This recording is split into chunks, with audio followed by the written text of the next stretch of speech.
महायुतीमध्ये नाशिकच्या जागेचा तिढा अधिकच किचकट होताना दिसतोय। नाशिक शिवसेनेचा पारंपरिक मतदारसंघ आहे असं मुख्यमंत्री शिंदे जरी सांगत असले तरी आतापर्यंत उमेदवारीसाठी देव पाण्यात ठेवून बसलेल्या हेमंत गोडसे यांना काय अद्यापपर्यंत तरी देव पावलेला नाहीये। पाहूयात।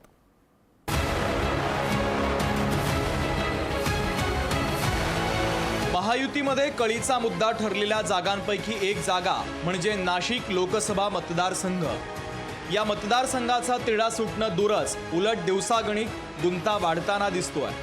मुख्यमंत्र्यांनी हा शिवसेनेचा पारंपरिक मतदारसंघ असल्याचं ठणकावून सांगितलं असलं तरी उमेदवारीसाठी देव पाण्यात ठेवून बसलेल्या हेमंत गोडसे यांना काही देव अद्यापपर्यंत पावलेला नाहीये। अजय बोरस्तेंचं देखील नाव मध्ये मध्ये डोकं वर काढतंय। शिवाय भाजपनं देखील अधिकृतरित्या इथला दावा सोडलेला नाहीये।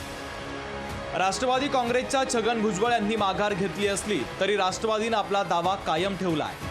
भुजबळांनी माघार घेतल्यानंतर समता परिषदेची बैठक झाली।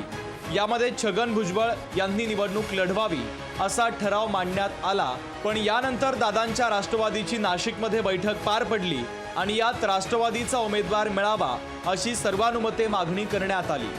आता या साऱ्या घडामोडींनंतर भुजबळांचे विश्वासू सहकारी दिलीप खैरे यांनी फॉर्मच घेऊन टाकला।